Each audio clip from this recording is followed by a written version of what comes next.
in a way that in a VLSI design flow, testing is happening only after manufacturing, right?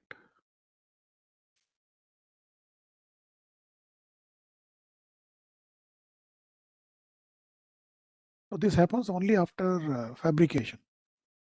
No? The testing which we have been doing is after manufacturing.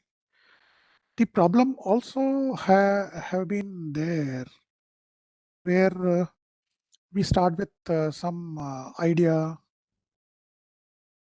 and we have intermediate steps for design. So during design, you contemplate some system congregation, and then you try to verify whether what you have gathered, right, what you have implemented, what you have gathered is correct. That's called design verification. Normally, we deploy simulation for this, right? The pattern application, then output and checking.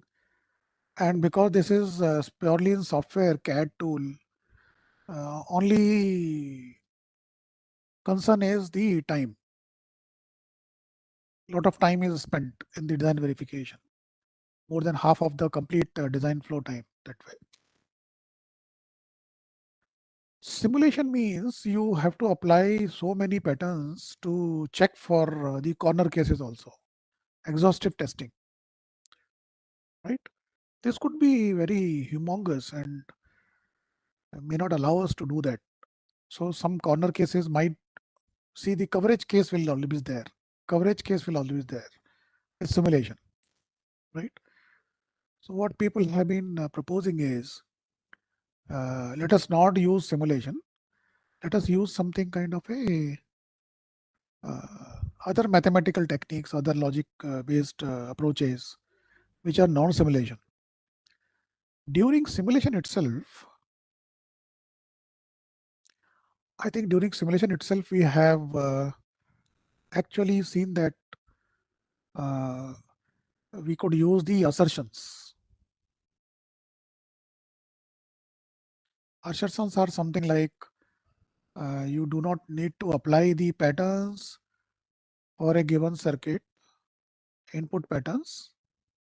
You have a control over your design, and one of the line in between, you can assert to high or low in simulation, and then check for the multiple outputs. So that absolves us for applying so many patterns to bring this line to whatever value you want. So assertion based verification has been there. What people have proposed is more mathematical techniques where they are termed as formal verification.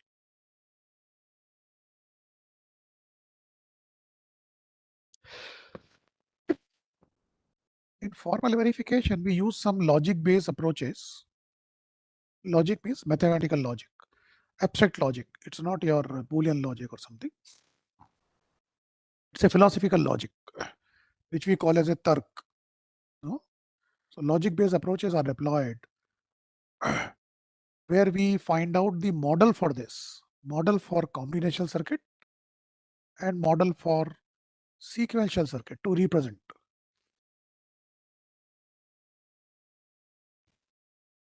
If we have a model for sequential, it can cover the combination also, but usually having a separate mechanism for combinational is more efficient, right? So this is the purview today for discussion, which may not get completed because it's an open domain, but I will just try to get you exposed to some kind of like terminology, some methods which we can get initiated, and later on you can take up little more details. So these three papers we are referring to are from decision diagrams, binary decision diagrams, which is for combination logic representation, Boolean functions, right? Let us get started. So there is some initial exposure why we should have the formal verification, the motivation for that. Then we may take up the combinational equivalence check and maybe the sequential equivalence check a little later, right? So what role formalization can play in system design is replace in some way the simulation based verification. That's what we are trying to do. So this is a very abstract view of design flow,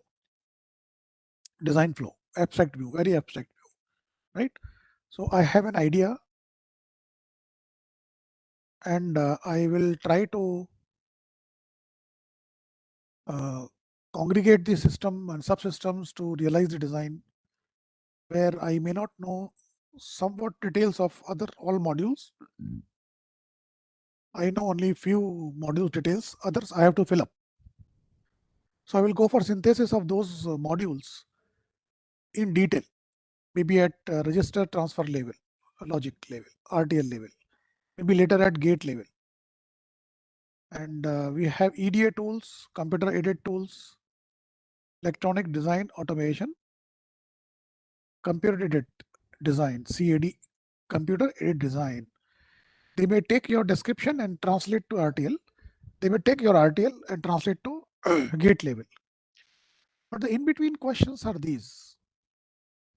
What idea I had for a system, is it same what we are designing? So what I have designed here, is it same which I have ideated?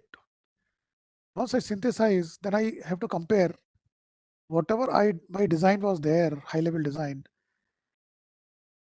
and what I have synthesized, are they same?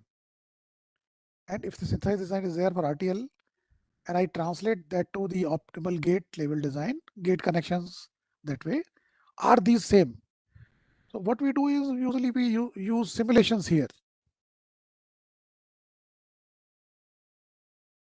The simulation here is slightly different. This is supported by your HDLs, right? HDLs. In formal verification or verification way, logic way, we try to find out the equivalence between two designs at level 1 and level 2, at level 2 and level 3. We just want to check the equivalence so that I can avoid the simulation. That's all. That is the main target. Because our designs are actually large in design, large in size, the simulation is really time consuming. People want to capture the market as early as possible. And if you leave out the coverage, your product might be faulty later, found to be faulty, and you have to pay the price of callback. All this leads to some kind of a comprehensive verification method, where simulation based method is very time consuming and costly, right? So this is what we just discussed. Sorry. So we may have simulation. We have to apply the exhaustive set of inputs, which is infeasible actually in practice, and the coverage is not guaranteed because our test pattern will be much less than 2 to 1 n, the 0.26. And with simulation, it is very difficult where the fault is, so that we can give a feedback to design team to correct the design that way, right? So one of the approach is correct by construction. So you have very good experts which start constructing at the system level the correct components, which requires a lot of expertise and experience that way, and which is not available for RTL. Maybe at gate level we can do that because we have components which are verified component available to us. So if we focus at two levels only, where we have idea and somewhat system level implementation, we just want to have a formal representation of both of them and try to establish whether we can say both are same, both are equivalent, both are equal or not. So in that way, we had to specify not in natural language, right? Not in natural language, but we had to do it in a formal language. So we have a formal representation, right? Formal specification.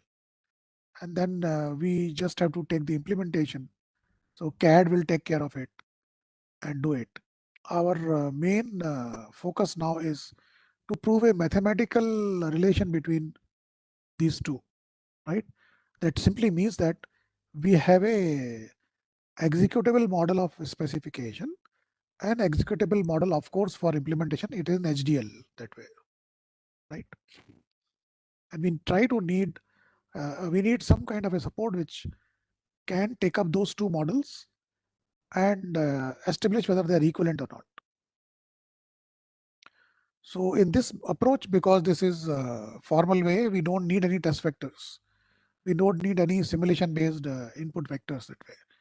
And the approach might provide us the kind of what is wrong or where is wrong, right? So if formal verification approach is deployed and two things are not found equal, the tool will generate a example where it has gone wrong. So that is also a good thing that way. And of course, algorithmically, this is very complex. So NP complete is almost exponential kind of algorithms, not polynomial. Exponential complexity of the algorithm. Moreover, when we use the formal verification, we are taking a design for equivalence or whatever, and we are not trying to prove they are equal, but we are trying to prove that they are not equal, or trying to prove that this implementation is some way faulty. If we do not find a fault in the end, we presume it is to be correct. So rather than verification, right, it is falsification, the attempt to falsification, sequence of decisions to falsify. If our effort does not fructify to falsify it, then we presume it to be correct, right? Whereas in simulation, we try to prove it is correct, right? So there is a difference in approach now. For formal verification, we try to falsify, try to prove somehow that this may not work or something. And in the end, if I am not able to do that, I will presume the design is correct. This is a graphical view to look at uh, what we could do. So high level design and synthesized design, this is called implementation verification for high level design to RTL. From RTL to gate level, this again is a implementation verification. So the tools we use for design to RTL, it's called high level synthesis. And from RTL to gate, it is called logic optimization. So we are here, actually, we are trying to find out an alternate to simulation based approach. This is slightly abstract if you haven't gone through the computer science theory of computing, or sorry, or some kind of logic you haven't read, but it is not any disadvantage if you do not know at this point of moment. At this point, there are very simplistic way. The first order logic is called, suppose I say some truthful statement, no, that sun rises in the east.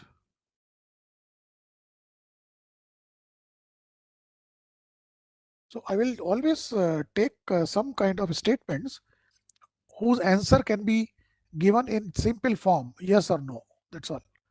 That's first order logic. So you have statements there where those statements are purely affirmative or negative. They can be answered in yes and no. That's the first order logic. So this is equivalent to the Boolean kind of way, where we say C is equal to A dot B, or A multiplied by B. This is a symbol for saying all values, any value of A, any value of B. This must be true. So this is the kind of a premise for which we'll try to find out answer as either yes or no. That's all. First order logic. There is no other way. Next would be other kind of second order, higher order logics, predicate logic and higher order logic. But then we'll also have another way, like in the first order predicate or HOL logic, the time connotation is not there. The time connotation is not there. to imbibe the time connotation, we include the temporal logic operators, right?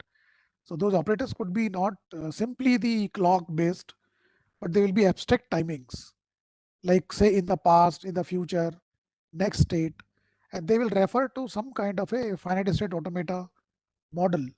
So we'll always be applying that sometime in future, sometime in next state, and eventually sometime or all the time, like that. So these are abstract timing concepts which we include for describing the situation, and we use these to describe a system later that way. And the temporal logic is very good method to describe, to be able to describe the sequential circuits that way, right? So the finite automata is something like we have states and we have inputs, and we do not denote the output because we are not bothered. We're just bothered whether we are able to traverse these states. So given that I raise a request, I should be granted some resources. So this is a client server or a resource or some arbiter kind of an automata where somebody raises a request, the request will be granted by resource grant. That's all I'm interested in. No outputs are required. So finite state automata is abstraction of finite state machine where we do not care about the individual outputs in states, right?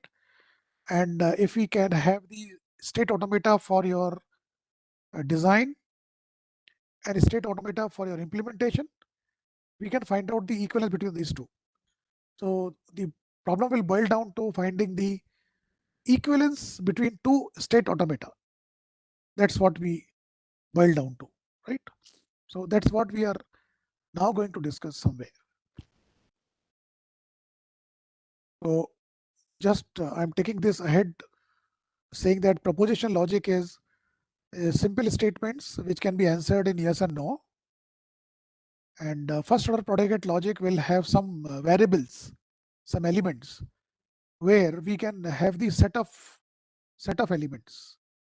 And wherever we have set, we can say some of the elements, all of the elements, or none of the element. This kind of notion we take. We do not count the individual elements, but we take the notions, some of the elements, all of the elements, or none of the element kind of thing. Those mathematical symbols are these. For all, this is a symbol. For some, this is a symbol. And none means you can say uh, the negation of all that way. So if you read that mathematically, this reads for all values of x and for at least one value of y, some value of y, x is less than y. So you can check if you are given with the set of x values, set of y values, it simply says that for each value of x, all values of x, there exists at least one value of y where this x is less than is y. X is less than y. So if we have this kind of relation for every x existing here, then we say this premise is true, or this whatever the assignment is true that way. For higher order logic, we'll have some predicates where they are called properties. Let us say the uh, the Anil is Indian, subcitizenship. Anil is Indian, right? So is Indian is a property, and Anil is an element, which we can say here, one of the element. So this Anil could be a variable which is noun, and this predicate can be a property. That being Indian is a property. So this property can also be taken as a variable, not just the noun pronouns, the subjects. We take these subjects here and quantify them, some, all, and none. We can even you can quantify the properties also, right? For some properties, for all properties. So we have properties to be here that way, right? So this property P could be uh, like take take money and give to. This could be property. So X takes money from Y and gives to Z. This could be a statement. X takes money from Y and gives to Z. So this predicate could be classified as a P. So PXYZ is a statement abstraction for saying that X takes money from Y and gives to Z. In that case, the predicate itself can be quantified, saying that there are many properties, any relations which exist for these kind of three subjects, and it could lead to something. So this is a mathematical relation saying that P property leads to Q property, no? Implies Q property. We'll not go into detail of those implication operators. So what we encounter is we have many operators: the AND operator, the OR operator, the NOT operator, the one side implication, both side implication. These are all proposition logic operators we can use. We announce it with these operators on set number, the element numbers for some, all, and none, and then we classify the properties also at higher order logic, uh, uh, quantifying the properties also for some properties or for all properties. This could lead us to actually translate our natural language specifications into formal specifications, which can be now evaluated, right? The domain is quite involved, so you can actually in future read that. And sometimes for sequential circuit beyond the higher order logic, which we have just considered here, right? The higher order logic we have just considered here. Beyond that, we have sequential systems, and for that we need some kind of time connotation also. And we never take the time connotation as the actual time. We abstract it out, saying in every state, if it is a finite state automata for time connotation of system, we say in every state or in any state in future, only once, or in very next state, right? Or it could be time connotation that something is true up to some point and something else is true after that. And these are my states I'm passing through in automata. So something is true till some time and something else becomes true later. This until. These are all temporal logic, time connotations. And now we can gather the formal specification in terms of these operators and notions and define uh, our formal specification.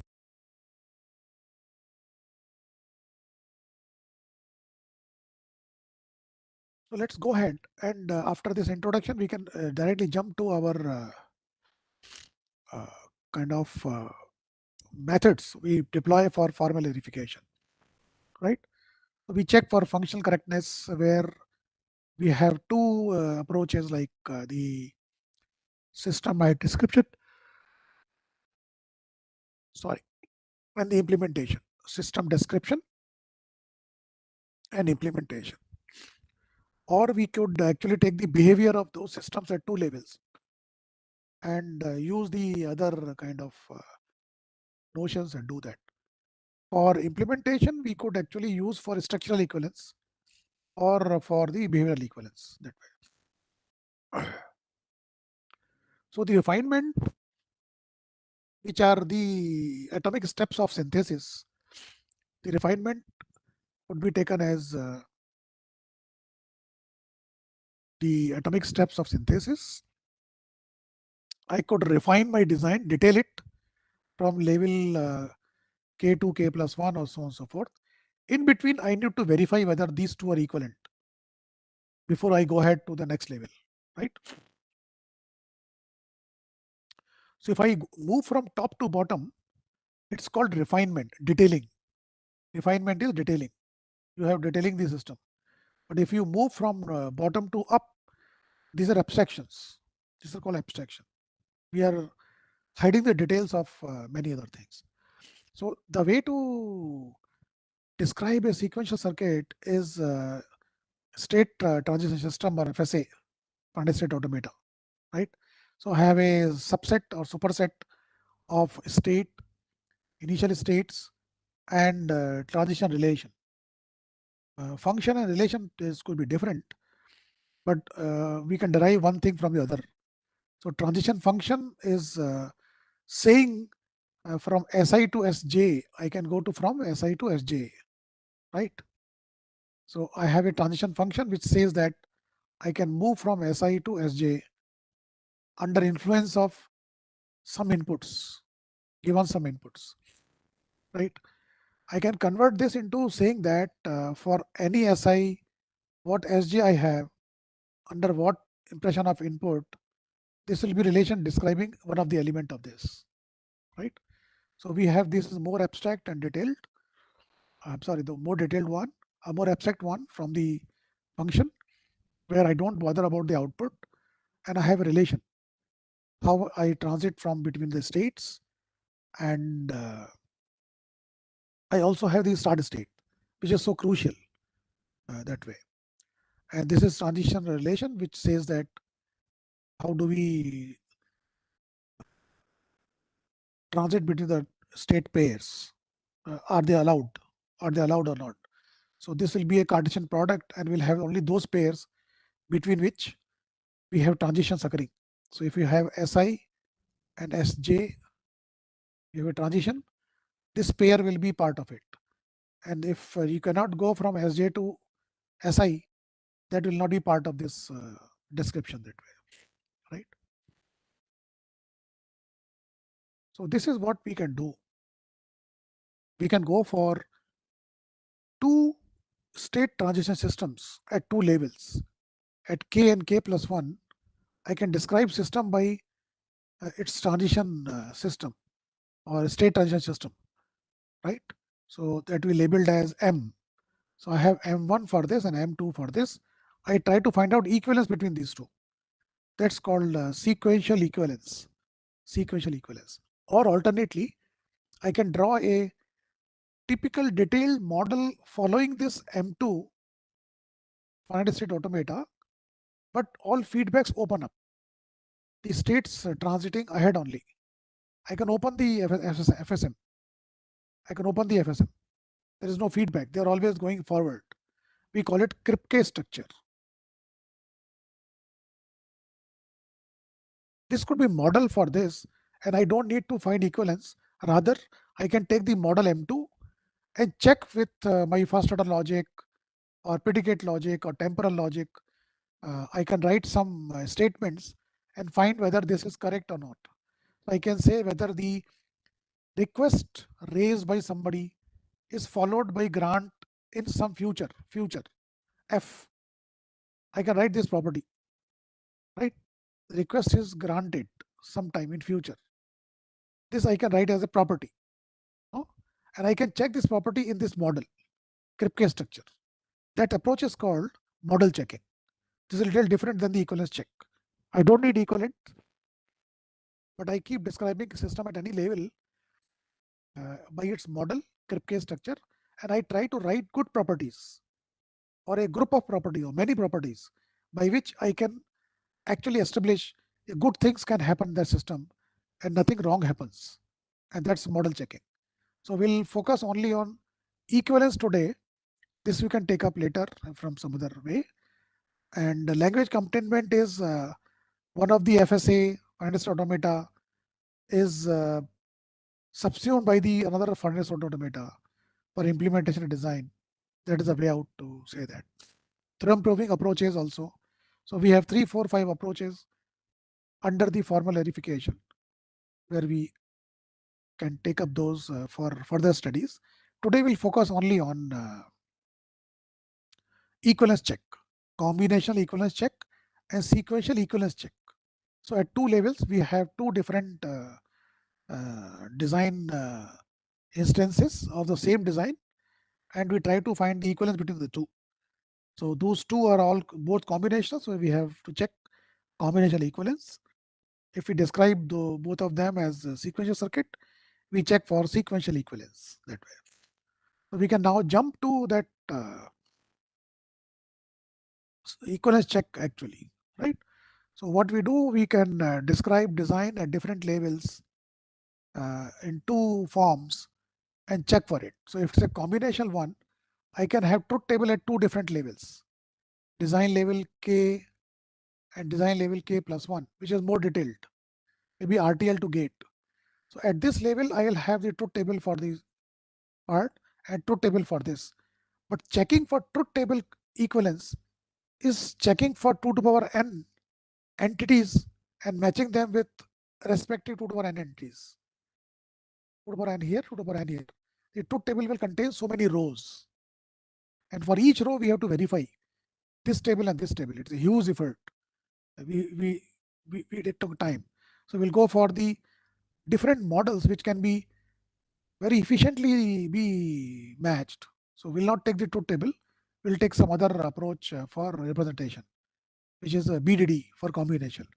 And for sequential, it is the state transition relation,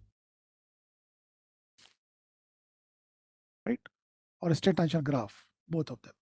So we'll take the BDD's binary descent diagram for combination and transition relation for sequential and check for the equivalence. That's the target today to understand. And we'll go a little faster now. Right, so I can skip few more things. You can go back and read that. This is first encounter with the combinational function. So if you have this combinational function here, which is f and is a function of 4 variables, I can describe that by a decision diagram. I start with the first variable a and I assign all the values which a can take. So a can take 0, a can take 1. If a takes 0, what decision we want to take for b? Again 0 and 1 for b. No? 0 and 1 for b. Similarly for c, we can take that up. No? For c, we can take those two more decisions, 0 and 1, and keep doing it. Right? So at level 1, I have the first variable. Right? One. Level 2, I have second variable, which is in 2 to the power 1 instances. For level 3, my variable c will appear in 4 times. And level 4, my d variable will appear 2 to the power 4 times. No? 2 or 8 times. Level 1 is 0, 4 is 3, sorry.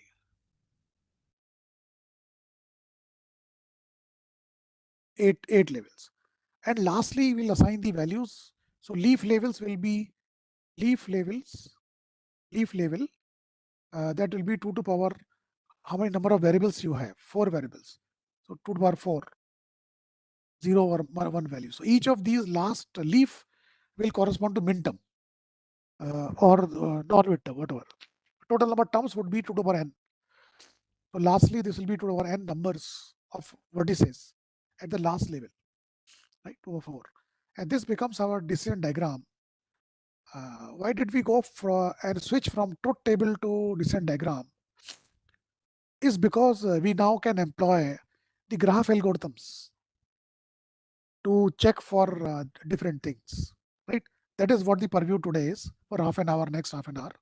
And I little go faster for this point. We'll take that in detail, not a problem. So equivalence checking means we have a Boolean graph for two circuits and we check for graph isomorphism. That's all.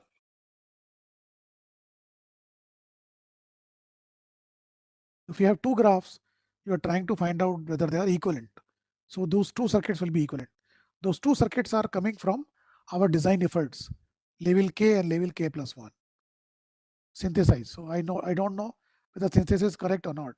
So I will take the diagram for this and diagram for this graph, G1 and G2, right?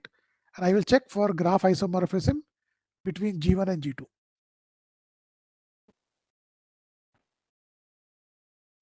Let us take the combinational equivalence check, right?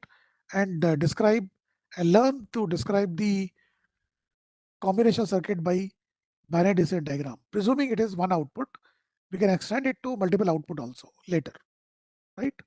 So we have function which is one output usually. So we are actually looking for some kind of operations between Boolean diagrams, because if I have a Boolean diagram for F1, no, graph for F1, the way we have just drawn, a graph for F2, I may sometimes we need to have F1 XOR with F2 sometimes, or any operation. So this operation will not do again going back to truth table. We'll do this operation XOR operation between the graphs. That's called operations on BDDs. These two articles will leave out, and firstly we'll try to create a diagram and go for canonical diagram. So if you reduce the graph, you make a graph, binary decision diagram, the way we have just seen earlier, then we'll try to find out whether this graph can be unique. Then only we can check for equivalence. If graph is not unique, a graph can be represented in multiple ways, then we are not into a one-to-one equivalence that way. So graph should be canonical. A single representation of F1 should be there. That's called reduced, ordered, binary decision diagram, right? So we just do these two things very quickly. How to create a diagram? Before that, we'll take some preliminary recall for Boolean algebra, right?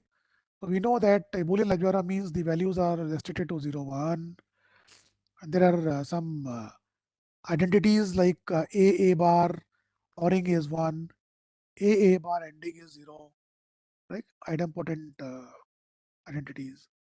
Then you have some other properties which are some different set theoretic kind of thing, associativity, uh, commutativity, De Morgan's, and so on and so forth. This we skip.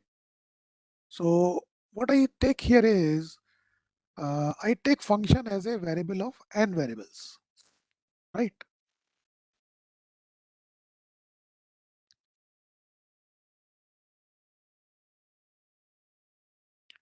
If this is an example of a function, sometimes I want, apart from x1, f is function of what?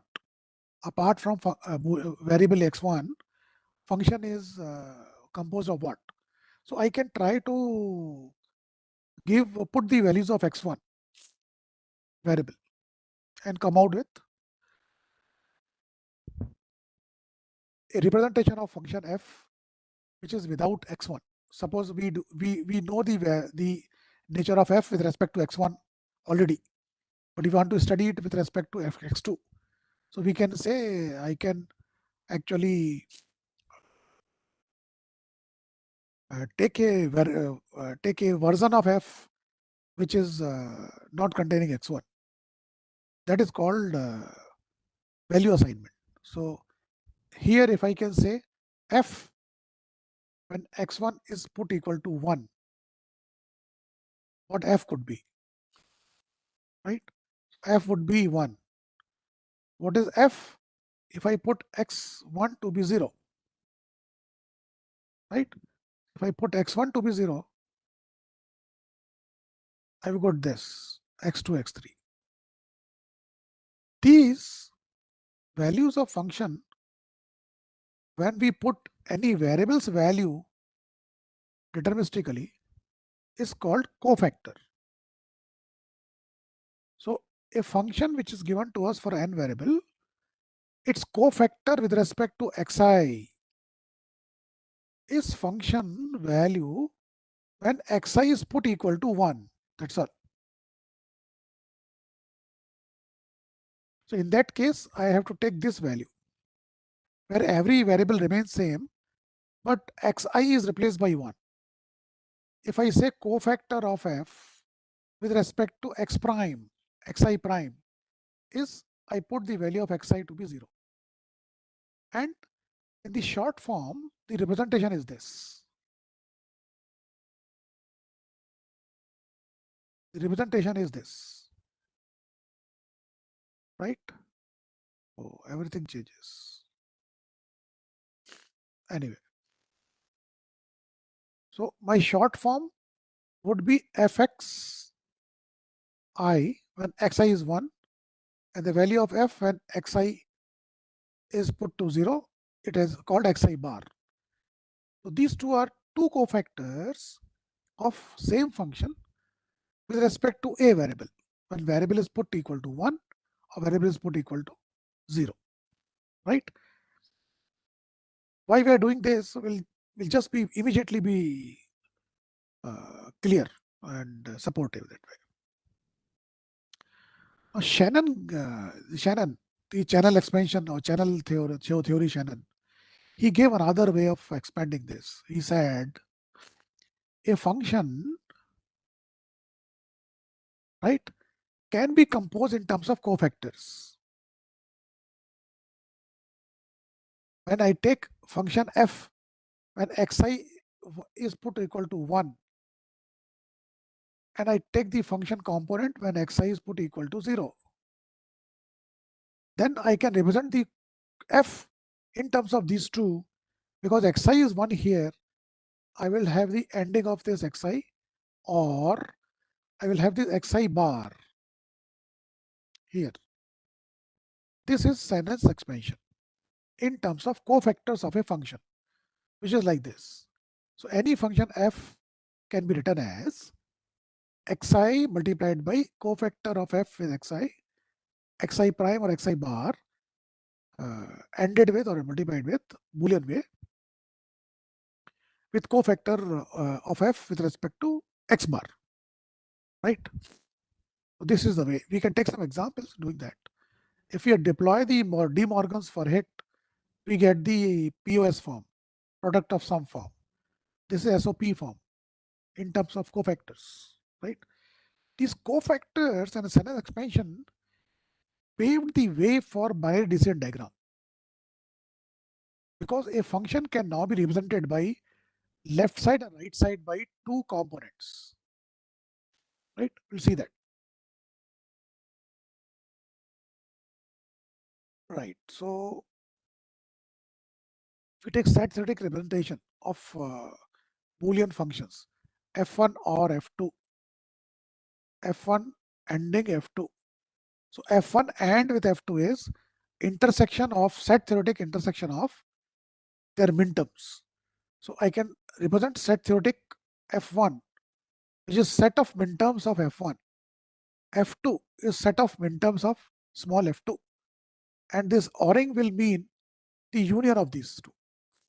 Similarly, I have f1 and f2 at set theoretic minterms for f1, f2 respectively. Then this ending will be resulting as intersection of these two, right? These are set theoretic representation are little better sometimes than the Boolean functions that way, right? This is unit function, like variable appears only in one form, either x form or x bar form, not in both forms. If it appears in both forms, the function is called binary in that variable. If the function is only having variable in one form, that's called function being unit in that variable, one form. Right. Fine. Another term we describe is Boolean difference. So Boolean difference is nothing but differential. Differential of a function with respect to a variable, change in variable. If you take this difference and expand it in delta, change. So I will say this is delta f, delta xi. What is change in xi? It's a Boolean variable. What is change in xi? Xi minus xi bar or xi bar minus xi. It is also modulo 2. For modulo 2, the difference is taken up as a XOR, if you remember. Modulo 2 subtraction is XOR. So that I can write here, right? I write here xi XOR with xi bar.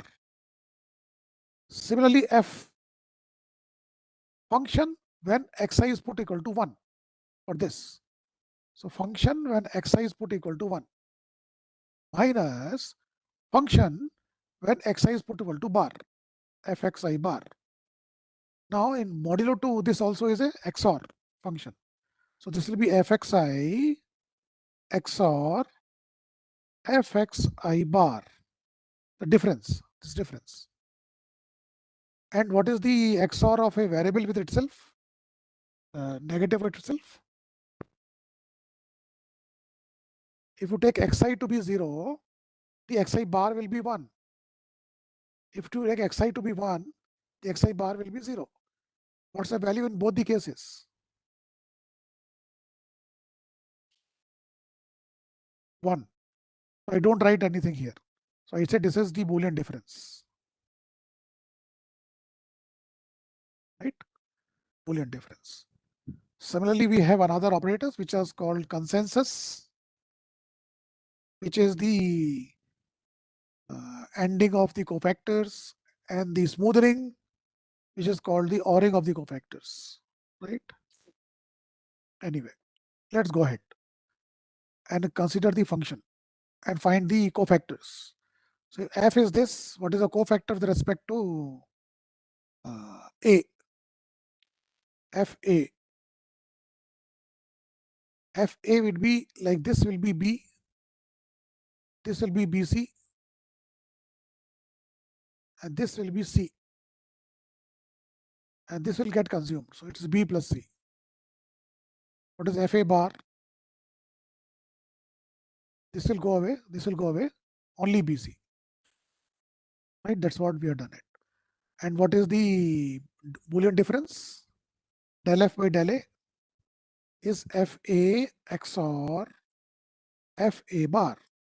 We'll take this fa and fa bar and do the XORing of that. B plus C is fa XOR with BC. You do that and find out what you get, no?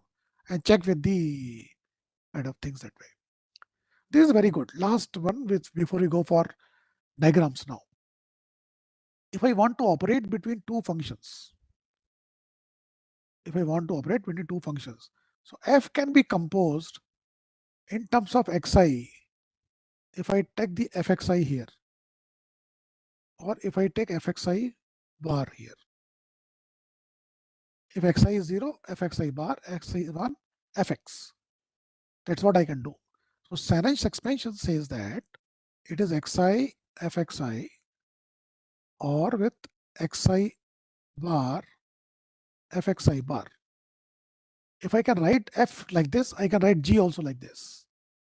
So if you write that, right, and do that operation, f xi fxi or xi bar fxi bar, or this f, this operator xi g xi and xi bar g xi bar, right? So if I do some operation here, then I have to do operation between with xi together, right? And the operation will boil down to fxi gxi. That's what you are writing here. With xi bar and xi bar, I will operate between fxi and gxi. With this xi and xi bar here, xi and xi bar, they will cancel out with some operation. And similarly, this xi bar and this xi will get cancelled out. So out of this operation and 4 terms, 2 terms don't survive. Only these 2 terms survive, which is nothing but very good result. It says that operation between f and g is equivalent to operation between their cofactors. That's all. Which is very helpful in realizing the binary descent diagram way. We'll see it later. Please remember this. The operation between 2 functions is actually equivalent to respective operation between their respective cofactors. Right? This operation between 2 cofactors. This operation between two cofactors. Right? Please remember. Let's go down to a Boolean diagram. How do you draw it? Okay, let's go ahead. Before we come to this, let's consider this function fa plus bc. I draw the diagram here, fa plus bc. Let me go to my board better.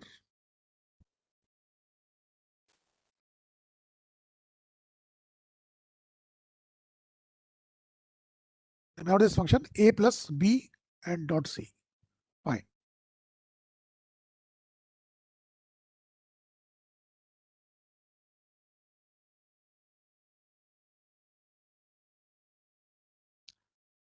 Let us draw it. That was f equal to a plus b c. Is my screen visible? The board visible?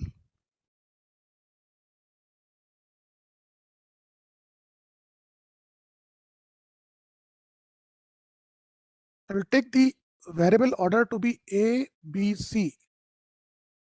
First a.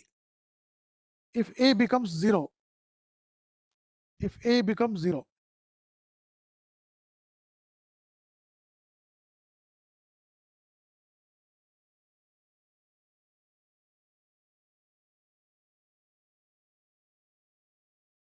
if a is 0, right, we'll take decision on the b next time. So we'll take decision on b next time.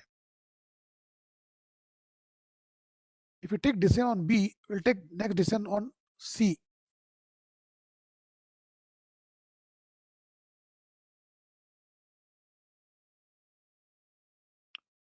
And once that is done, we'll get the values here.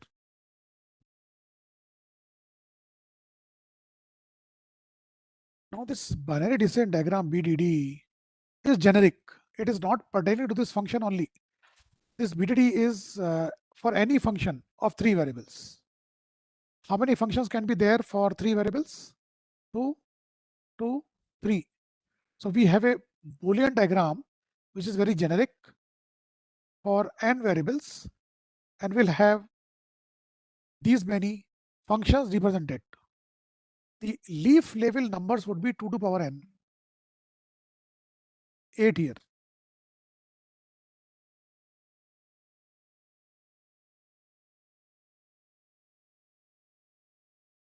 If a is 0, b is 0 and c is 0, what's the value of this? 0. If a is 0, b is 1, right? B is 1, or rather c. A is 0, b is 0, and c is 1. It is still 0. For a0, this one, and b1, this one. I'm here. a0, b1, a0, b1, so 1, 1 dot c. So whenever c0 or c1, the value will be there. For a1, go down, a1, 1 plus b, c.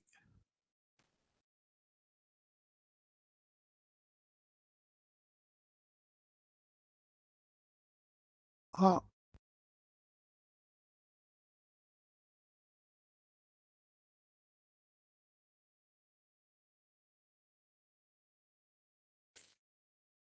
So if I take a to be 1, then I have to put value of b and c. So b is 0, right? That's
I hope I'm audible.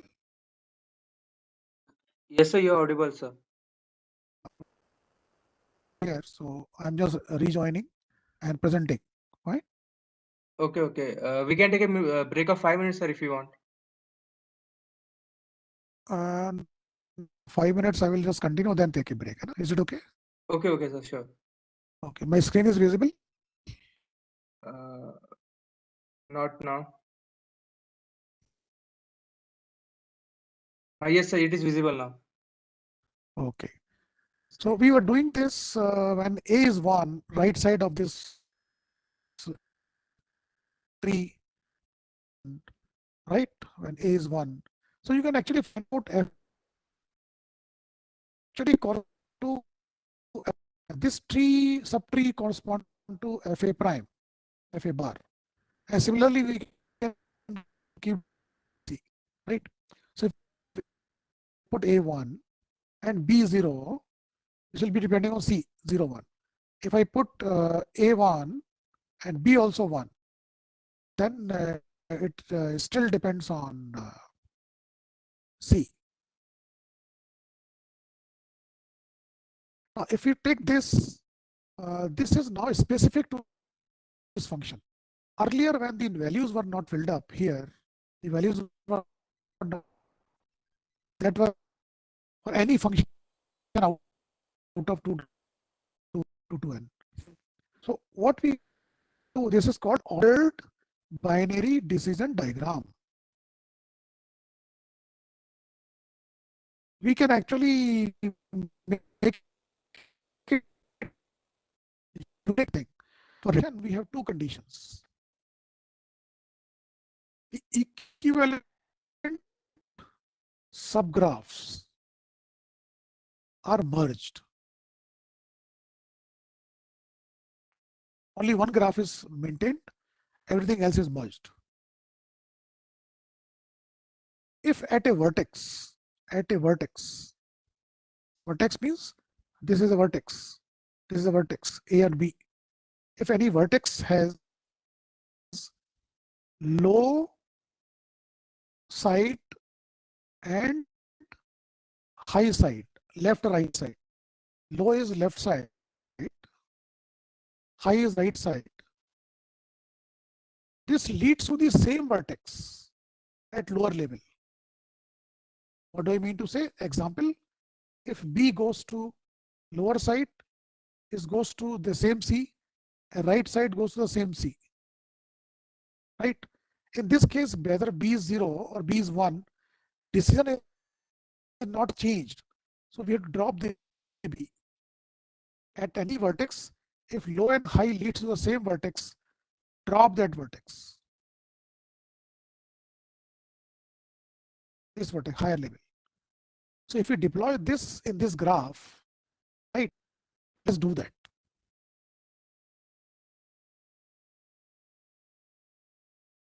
I see here, the zeros, all zeros would be merged because they are elementary subgraph.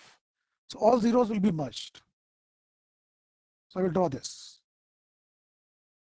All zeros are merged. All ones are merged. Fine. If I merge all zeros for this tree, what is the status? There is a C coming to 0 and coming to right side also 0. What about this? There is a C, 0 is here and 1 is here. And what about this fellow? Same. So this is merged here. So these three are merged because they are leading to the same kind of thing. Now we go to B. This B is going to the left side this and right side this. We take B. Left is this, right side is this. This B has the same C here. This B has same C here.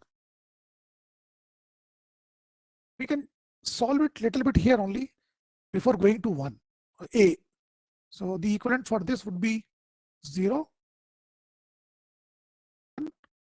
Now because this C has left and right both going to the same vertex 0. Whether C is 0 or C is 1, the decision is not dependent on this C. Decision says that whether C is 0 or 1, we have no effect. So we'll remove this vertex and bring this arrow directly to 0. So this B will have directly coming here. C is gone. C is gone. For this B, this 0 and this 1 makes no difference. So this B will also go. There will be arrow coming here. We'll see that. Now here this B goes to C. So this C will remain, survive. This B has gone. So what about A? A goes to those two B. A goes to this B here and B here. This B, by the way, is removed. Right? So this will directly come to C. So I can redraw the C. I can redraw C here. And A will come directly to C. Right? And this B also has right side. This one. So you have to draw it little clearly. This A comes to B here. And this B goes to C like this. A comes to C like this. And then we have leaf label 0, 1.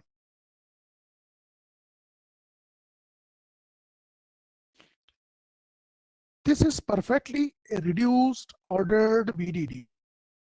That's what we are looking for. And this is canonical. If function is defined A plus B, C, this can only be the graph for that. There can be no other graph. That's for sure. So it is canonical. What we can do, if we are given with function f1 and f2, we can draw their ROBDDs respectively, 1, ROBDD 2, and check for graph isomorphism between the ROBDs. That's all. Right? That's what is implied here. So this is the reduction we have just done on the example. Right? A coming to B and coming to C. We have deployed two conditions which we have just described. No? Two conditions here. One is equivalent subgraphs are merged, and any vertex from out of which low and high goes to the same vertex, the high level vertex is removed. We deploy this for every function, get the ROBD, and check for isomorphism. That's all. Right? So in general, for any function, it is 4 variable function. The number of leaves are 2 to the power 4 here. Any function can have this. So about 2 to 4 function will have the same graph. Only thing is, these values will change for every function. I can reduce it, right? I can reduce it slowly and get this. So this is a reduced diagram. You must merge these zeros. I'm sorry. You must merge the zeros, right? So we go ahead and look at the equivalence kind of thing. So we can take a break here, and rest of the 45 minutes we'll do the sequential equivalence. Okay. I'm just trying to expose you to the concept and nothing else that way. No? And what we can do, just one more thing here. It is not just we have to build binary tree that way. We can actually do one more thing. If we have a complex circuit and we are not able to derive the Boolean function,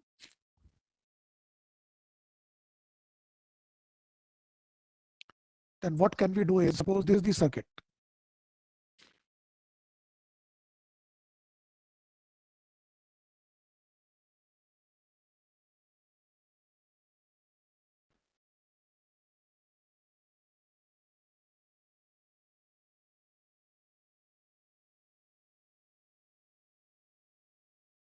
Some complex circuit is there.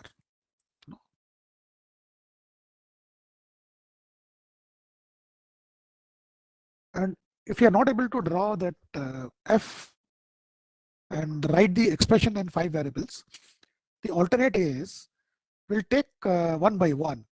So we'll take this first function, simple function, and compose the kind of G1 here in terms of ABC, the Boolean diagram. So we'll take the ROBD for G1 and ROBD for G2 here, G2, right? G2, and compose the G3 here.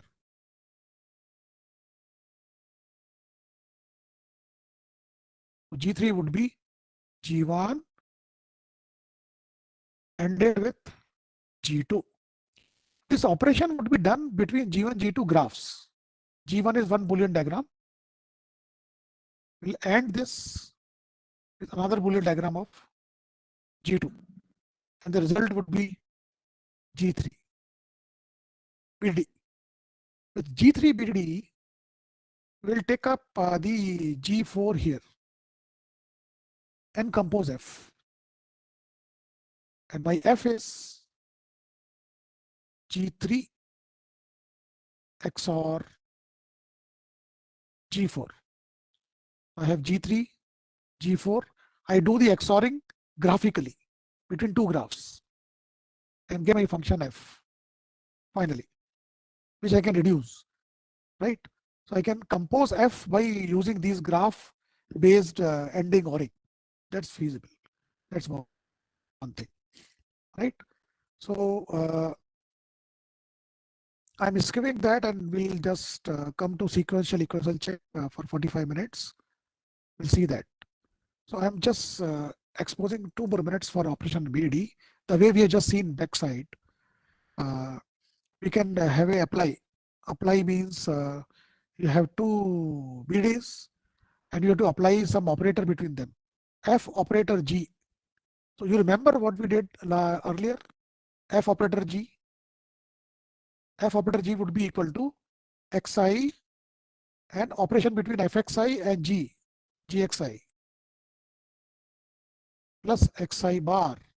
Operation between Fxi bar and same operation and Gxi bar. Right? So you have F and BD for G. This operation means will bring down one variable down, Xi, say B. So we'll do the operation between F and G, taking A out. So FA GA A bar FA bar GA. So to do the operation between two Boolean diagrams, I boil down to the operation between their subgraphs. Their subgraphs. That's what is implied here. So we'll do this. This is another way of writing that. Don't bother, which is not understood. We'll come to this point. We have to do, say, ORing between two BDs. So to OR between these two BDs, we'll do ORing between like this subgraph and this subgraph, and ORing between this subgraph and between this subgraph separately, and keep doing it till we reach to the leaf level. That's the graphical way of applying it. No? This is done. These 2 slides will show you. We'll stop here for maybe 5 minutes and again assemble at 10:20. Thank you. We'll come down to sequential equivalence check now. I'm skipping whatever remains of this. You can just learn from the papers and the slides. The objective here is to just to expose you to the concept, right? Fine.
Yeah.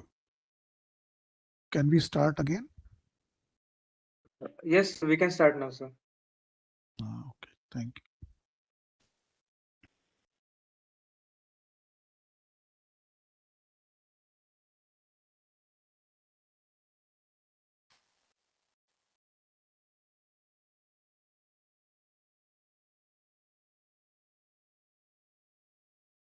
So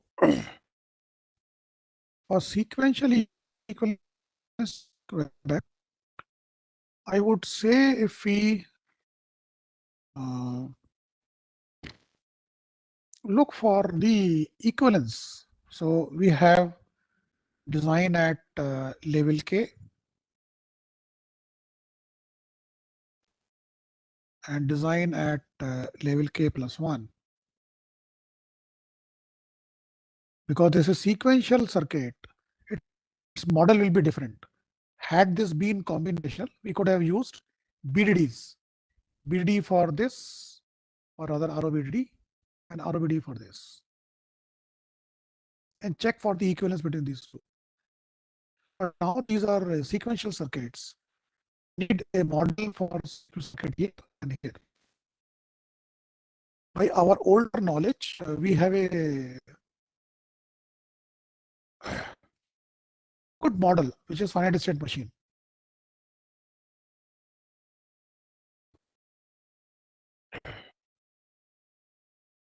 Right? So I can draw a finite state machine for this and for this. So I have a state machine, FSM1 for system at level K and FSM at system for level K plus 1. Then do you have any method by which we check for equivalence between FSMs? Their graphs, correct. But then there is one problem. FSM is described as input set of input vectors, set of output vectors, set of states. Bar means state, set there. Then initial state, then transition function, state transition function, and output function.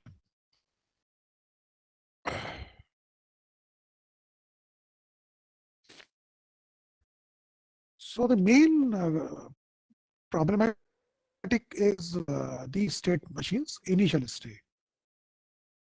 If FSM1 and FSM2, and I do not know which are the start states, then comparison involves if FSM1 is having N1 states and FSM2 has N2 equivalence of two corresponding states, SI from FSM1 and SJ from FSM2 are equivalent.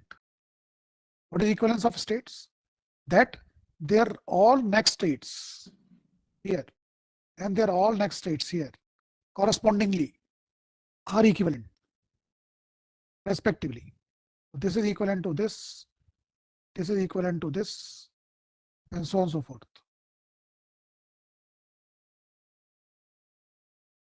And their output.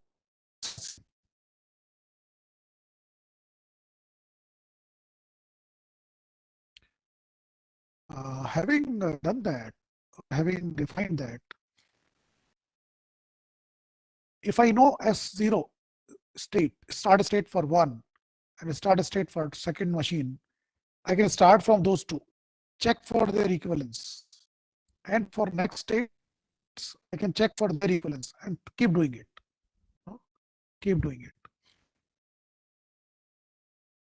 Other way around is, which is slightly same way, but doing differently. If I have this circuit, which is circuit 1,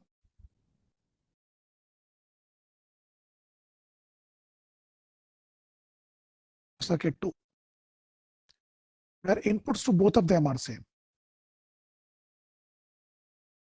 They have to be.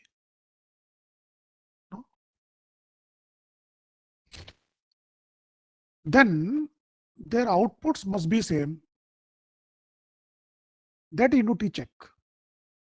If I have to check for output, I will XOR them respectively.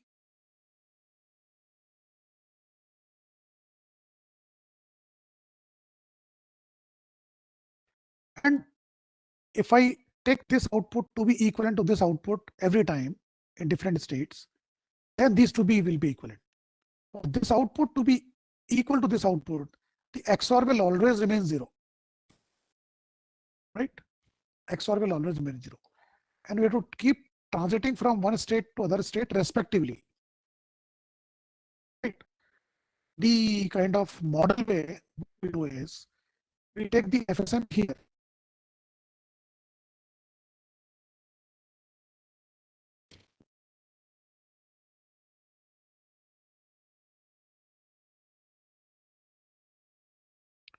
If I have FSM1 here and FSM2 here, what can I do? I can make a product machine where I start with SO1 and SO2 here and take them as single state SO2. And I said the output will always be 0, which is XOR of this. Then S0 goes to S1, 1 here, and S12 here for some input. So I will be going to S11, comma S12, and their output will be 0.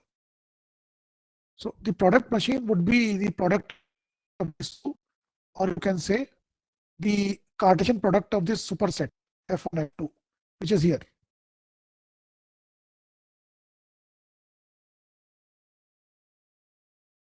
And the output should be 0 if it is XOR of those two outputs.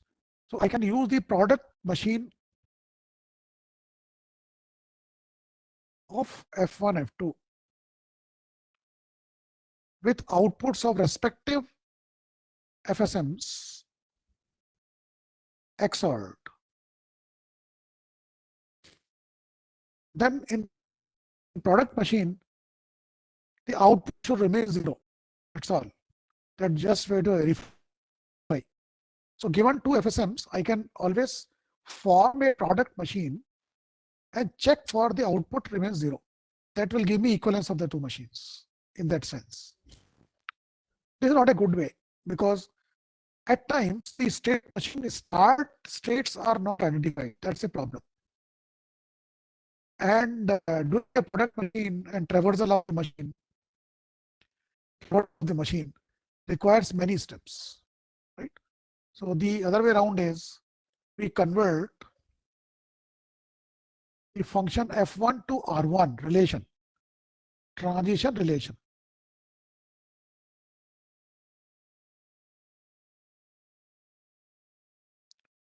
And transition relation to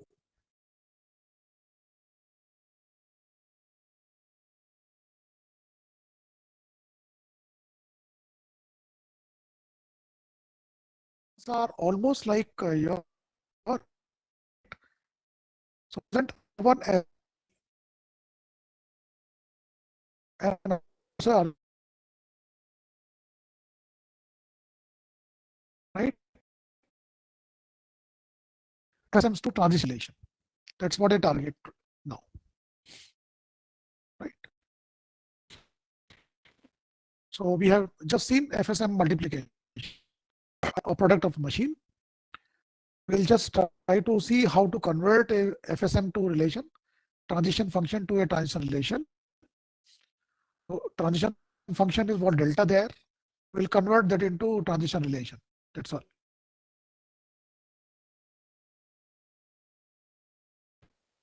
Right? And then we'll manipulate that. That's all. We'll again go through little informatory slides, very informative slides, before we come to that transition relation that way. Right? So at RTL level, this is the description. At gate level, we have this description. Or sequential circuits, different level of descriptions, right? or as a model, we can take the finite automata or finite state machine, right? Finite automata or finite state machine. State machine is the transition function, output function, and other things, and with a state vector. So set of input is sigma, transition relation. Set of output is omega, and gamma is your output function. Here, if I'm not bothered about the output, I will drop these gamma and omega, and I'm remaining with state automata, where I'm not bothered about the output. Output is not there. This could be representation of finite state automata or DFSM. And sequential verification would be, we take the state transition graphs, the way we have done it, and match the equivalence, which is by product machine. Or we check the equivalence between by some other method, right? Right. So we can just do that and come about this. We have two transition graphs. I reduce G1 canonically to G1 prime. I reduce G2 to canonical G2 prime. Then if there are canonical transformations, G1, G2 must be same. I can check for equivalence between that. Isomorphism between two reduced graphs. Why I'm reducing? Because to bring it to a minimal machine, canonical representation, which is of course possible for fully specified machine, fully specified FSM, where there are no don't cares in input and the state transition. But it is not good for the incompletely specified FSM. If starting states are not given, then I can choose any state from this so many states, and one as a start state. I can choose any state in second machine from all the states which are N2. So I have to check for graph equivalence N1 into N2 number of times. Because I can take any state as start here and match it with this FSM. So N1 numbers. And I can change the start state here N2 number of times. So I have these combinations for start states pair. And for each of these instance, I have to check for graph isomorphism. Very huge task. Huge task. For incompletely specified machine, it is a little difficult, and we may have different aspects and different minimizations. So what we do is we just go for product machine. So this is a diagram I showed you. This is FSM1, FSM2. The product means the both goes together, and output is XORed. Right. So the way to do that is we can do an exercise quickly. This is FSM1. This is FSM2. Suppose start state here is A, start state here is Q. So A is start, Q is start. So we take the pair of A and Q together. Bottom diagram. Right. And start. So from A with input 1, I go to C. With Q input 1, I go to Q itself. So pair is CQ or whatever. No, A to 1, I go to E actually. Sorry, not here. This is incoming. So this is outgoing. A with 1, I go to E. Q, I go to Q itself. So this is here, EQ. Right? The output here is not care. Output here is 0. So we can take the don't care as 0. So XOR will be 0. So outputs are same. This transition. We had just one transition. Right? For AQ, I take 0 output. 0 output. I go to C. With Q, with 0 output, I go to R.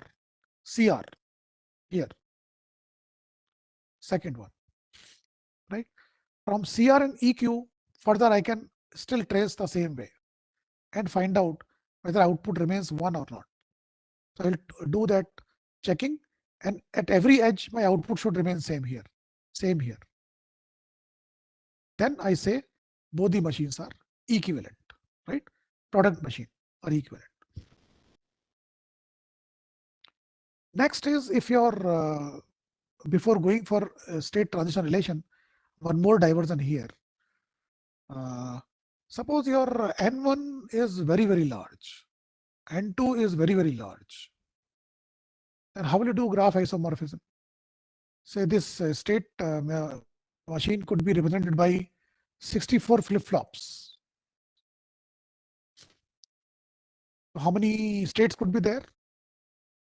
If I have 64 flip-flops representing the state, how many states could be there?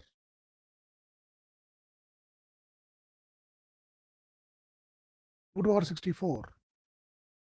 For such number of states, which could be not this much, but lesser than that, even if half of it, not half, like almost square root of it is 22. This number is also very huge. Even if we take 16-bit FF only, 16-bit FF, this number would be huge.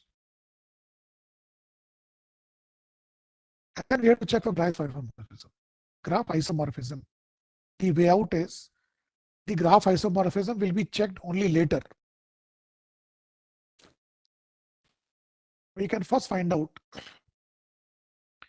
the reduction of this machine by knowing what states can be reached. So we just find out nothing else, very easy, reachable set of states. That's all. No transitions, no FSM. Given this sequential circuit, I just want to find out from this, because I have gate flip-flop. I just want to find out of so many states, how many states are reachable here? And out of 216 states here, how many states are reachable here? Before I check for isomorphism, these number of reachable states for M1 and reachable states for M2 must be same. Then only I go for isomorphism. So this at this stage itself, many things could be avoided. So reachable set of states, reachable set for M1 must be equal to reachable set of state for M2 in number of states. Nothing else. No equivalence. No matching of states. Just number should be equal. Numbers should be equal. That's all. That we should check. And that is called state enumeration. So you can find set of reachable states for FSM. This is set of reachable states. Once I start an FSM, what are the states I can reach to in any number of transitions?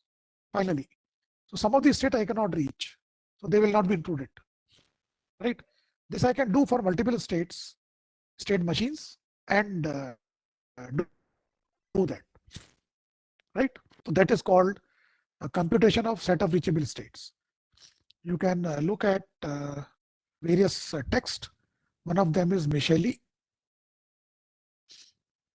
Synthesis of Digital Systems.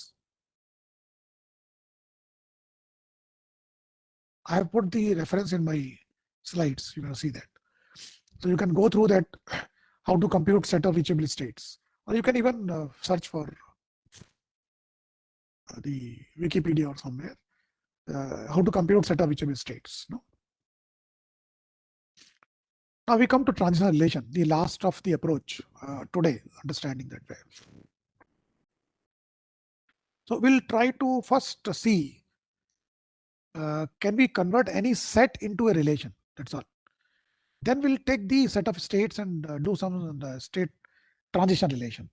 So initially we'll just take some example, not FSM, just simple set,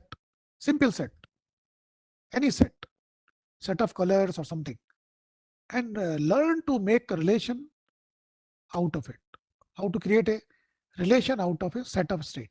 That's all.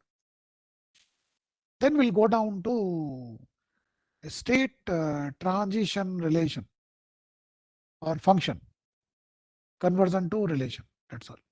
This is a target. But we start with a simple approach. So what does it say is, suppose there is a characteristic function. So there is a set of elements S, and then there is a characteristic function xs, which works on the elements and gives you some answer. So E is an element of S.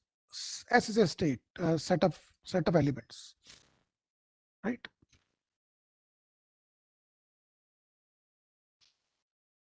If E is an element, characteristic function will take each element and answer something in yes and no, right? Fine. So suppose xs, the function is element is member of S, right? The xs is membership of S. So I takes any element from this set or from outside this set. Say black. Black is not member here. So xs means membership of X. So is red member of S? Yes. 1. Is green member of S? Yes. Is yellow member of S? Yes. Is black member of S? No. So 0. So access will answer some of the concept on this set, and then this will be called characteristic function. The characteristic function is giving answer in 0 and 1. So it is almost equal to a Boolean characteristic function. Boolean characteristic function, right? Now suppose these states, this set has an elements. These elements are coded. So to code 3 elements, how many bits I need in Boolean? To code these 3 states, how many bits I need maximum? Log 3. No? Number of set of elements, log base 2 ceiling. So 2 bits. That's what I do. That's what I do. So this is red, green, yellow. Code it. Code it. Then access will take those elements. And answer will be 0, 1. So can this be truth table now? On each element, access is giving answer 0, 1. And we collect only ones. 0 are out. Right? If we collect only once, then this is a characteristic function saying whatever it is. And we can describe this. What remains is only 1, 1. If we characterize this as a Boolean function, we'll say access is equal to a dot b bar, which is a Boolean characteristic function. And hence, it can be represented as Boolean diagram or a BDD. Right? So from a set membership, we have arrived at a BDD.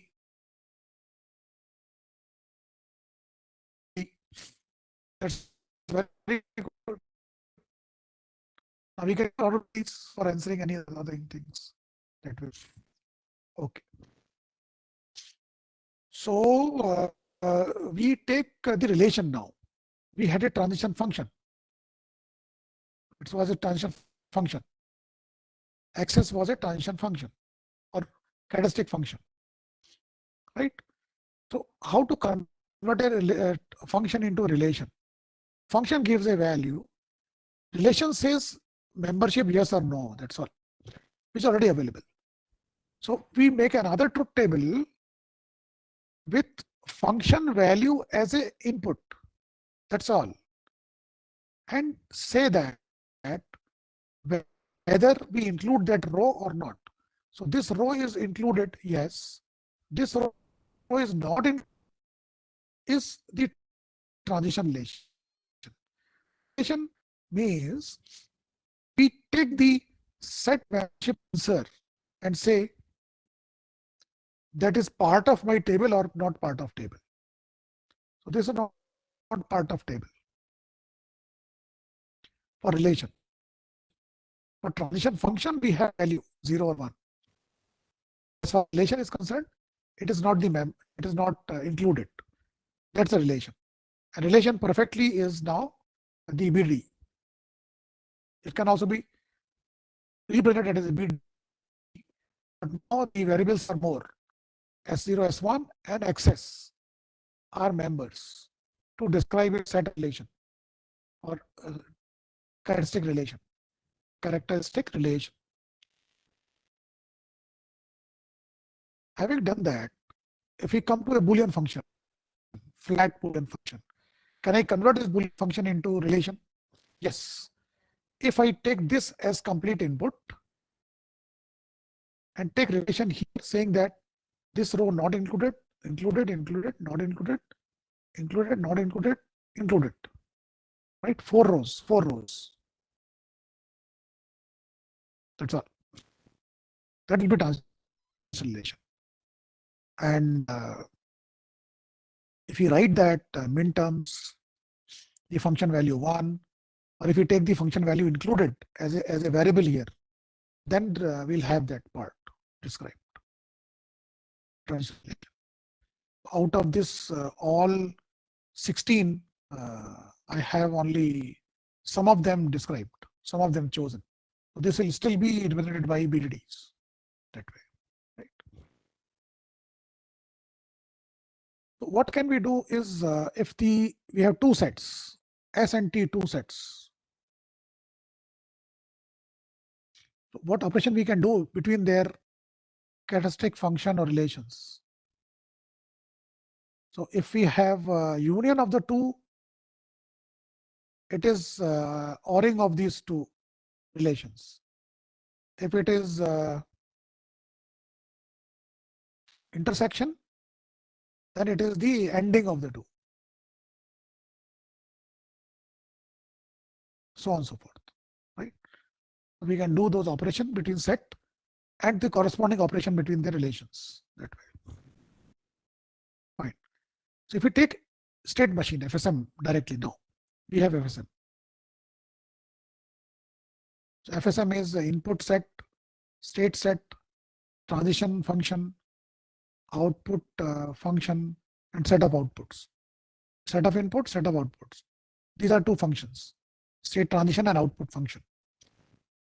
So I can denote the state transition, not output, state transition, as these are the inputs and this is the output. Excitation, excitation output. If you remember, the finite state machine can be realized as these are inputs, input vector. Then I will have the flip-flops.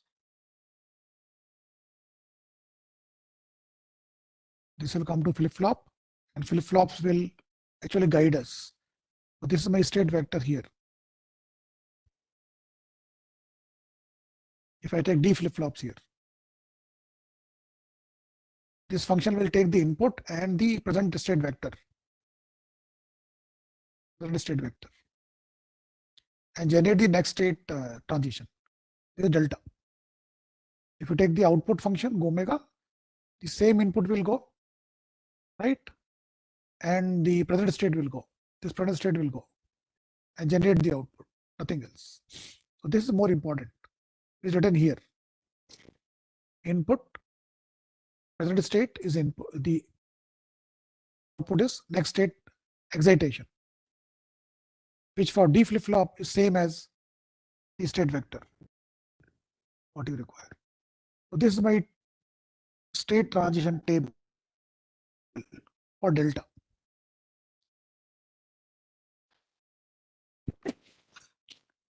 We try to convert that to state relation.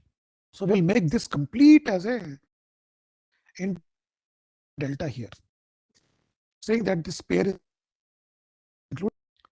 So I will do that. Relation means I have input, present state, next state execution, all as input. whether exists. This tuple exists. So this complete, yes, yes. This complete tuple exists, yes. No other tuple exists. So this is no, no, right? So we have transition relation.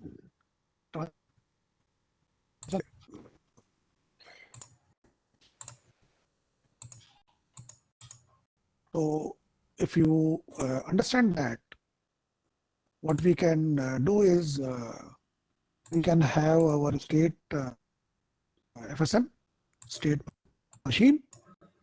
I can describe its state transition table, which is this.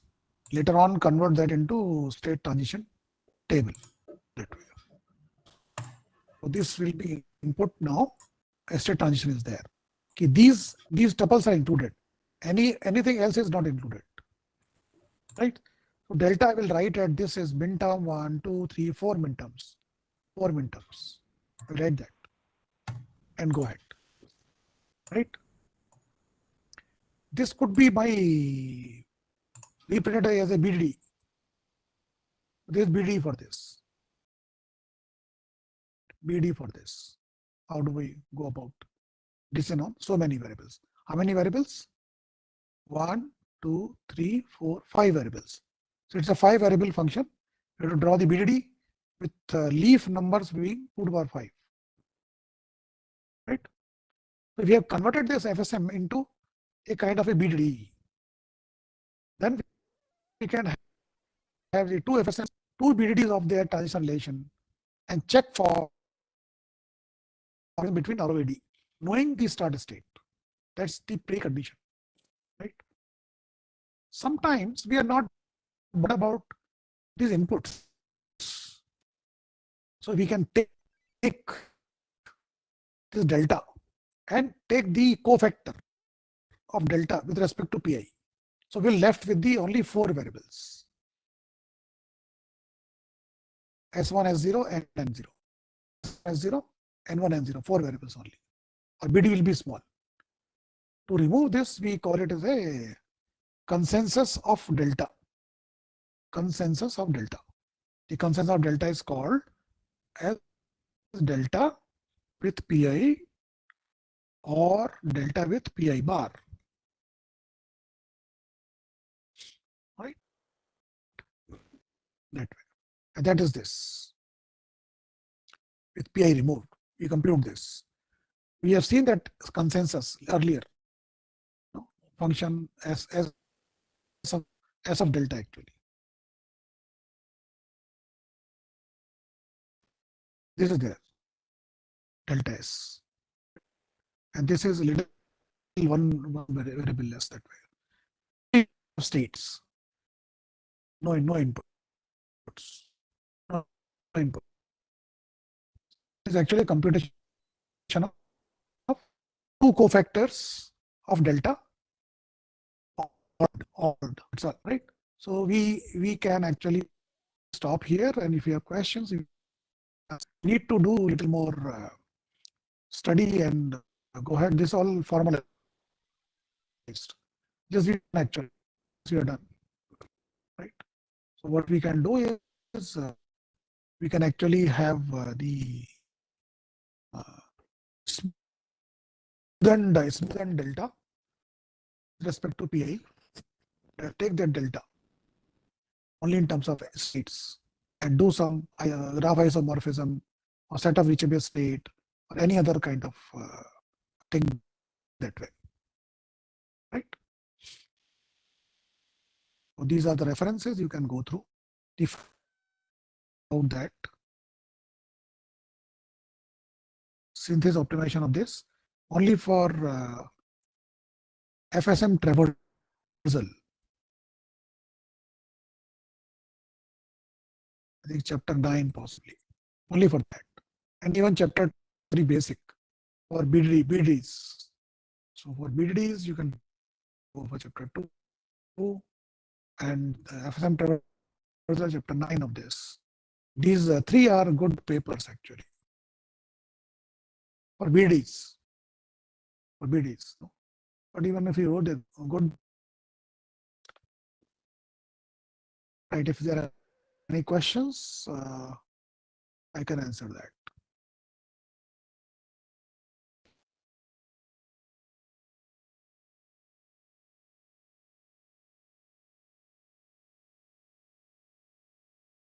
Hello? Oh, I'm sorry. I'm sorry. Am I not visible? Was that a case? No, sir, not now.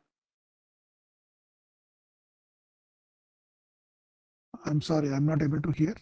My slides were not visible. I'm sorry. Yeah, no, sir, your slides are not visible, sir. And not now. Earlier, somebody is writing about 5 minutes before slides were not visible. It was visible, sir, at that time. Okay. Okay. So any questions are there? I can take up now.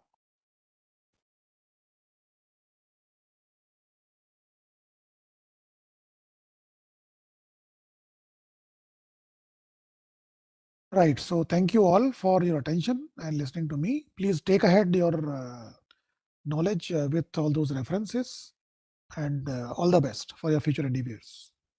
Thank you. Thank I you, think sir. the next speaker is there, Deepak. Yes. Welcome, Deepak. Yeah, hello, sir. Thank you. Thank you for inviting me. कैसे हैं? No, thanks to you actually for taking your time out. Thank you. Yeah, No, please go really, ahead. Please go it's ahead. my honor to be part of this forum, and No, this I is would like to, share the learnings I have over years in the industry. I mean, it may not be as deep as you and other faculty members and experienced people have been sharing, but my main goal is to bring exposure to the industry. So I have prepared few slides. These are more to bring talking points, and I would request a participant to ask question as many questions as possible. Um, I would like to give more information how the industry is using all these techniques and what are the future trends, not just in testing but overall also. I'll give some brief overview of how the industry is moving to set the context, even not beyond the testing. So yes, sir, can I start now? Hello, sir. Deepak, sir. Yeah. Sir, can you please wait for 5 minutes, sir? Actually, we have to change the YouTube session. Okay, sure. Thank you, sir. Thank you.